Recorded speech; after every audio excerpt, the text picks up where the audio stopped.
Hi, this is Samantha Ofole-Prince, and we're here at the Pan-African Film Festival celebrating 25 years.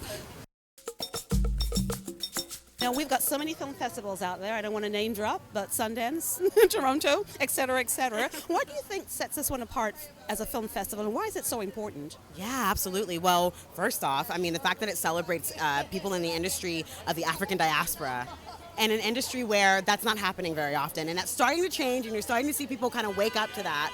So this is a really important time, I feel like, even more so to kind of be a part of it and jump on and create. A film festival like this gives us a voice. It's always good for minorities to have a voice. If you don't have a voice, then you probably just get swamped in this whole world of everybody, trying to drum the loudest. So any platform that gives you a voice should be held and protected and celebrated.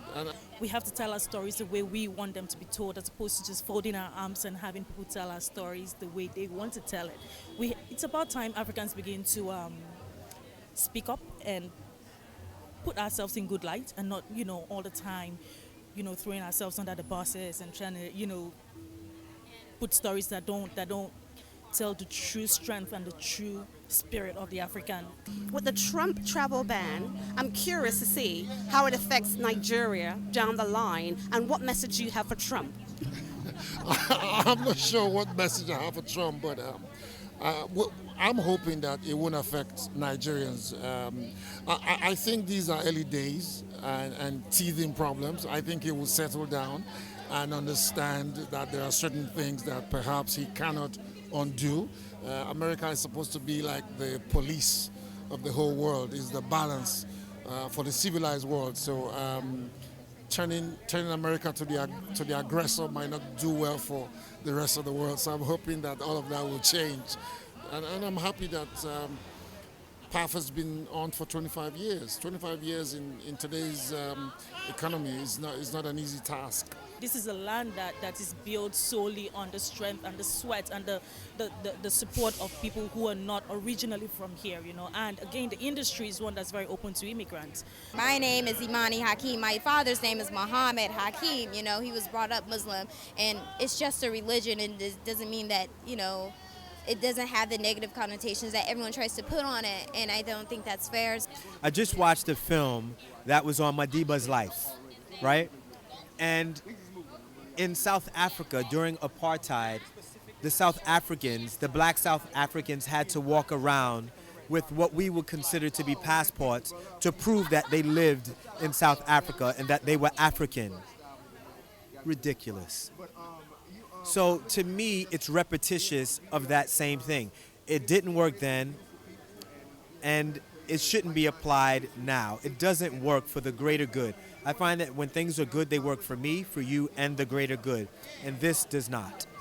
The message I have for Trump, it's really not a message directly to Trump, but it's a message for the American people, which I'm happy that we have set up a checks and balances situation. That's all I have to say. We do have checks and balances. That's why there's, 3 branches of government, executive, legislative, and judicial. And thank God for the judicial branch of our government right now, because that's what checks and balances are for. Sometimes you just got to get checked. I don't think we should fool ourselves here. And once again, I'm going to have to refer back to I Am Not Your Negro to see how things have happened back in the 40s and 50s, the way James Baldwin was able to explain his point of view, the way some of our leaders got destroyed. I'm sorry, but not too much has changed, Not very long ago, we lost some key people in Africa. I'm talking about the likes of the Gaddafi, or even someone like Saddam Hussein. I'm not sure that those people were against the advancement of the black race. Producer, director, star, you had a lot of hats in this movie. It's a lot. I mean, it was a lot of work, but it was a passion project, and it came from a place of love and admiration for the culture. So put my own money up, and stepping outside the box of Hollywood, because at the same time I feel like Hollywood tends to tell the same stories. And they're amazing stories quite often, but sometimes we just have to have some diversity. And I wanted to tell a different story with a different style, and my goal was to make an art film, so that's what we did. I would say, honestly, just never let anyone tell you no. And if you have a passion, if you have a dream, if it's something that you stand for and believe in it, go for it. Don't let nobody deter you away. Don't let the system, don't let anyone who tries to control you or oversee you prevent you from your goal. But why is Nollywood such a huge industry? The movies are great, and it's the second largest film industry in the world. What makes it so? I think the unique thing about the Nollywood industry is because is the people behind it. Nigerians are made to Nigerians are the community of people that are found to excel in anything they do. Like once we put our hand in something, we just excel beyond. We push ourselves to the limit. We try to make the best out of every situation.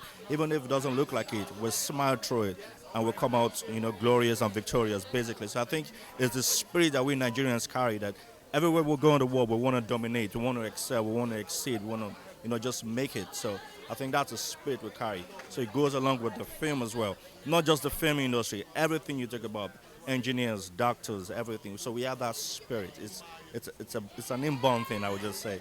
And you talked earlier on about a South African project that you're working on. Anything that you can share with us on that? Yes, the project is called Zulu Wedding.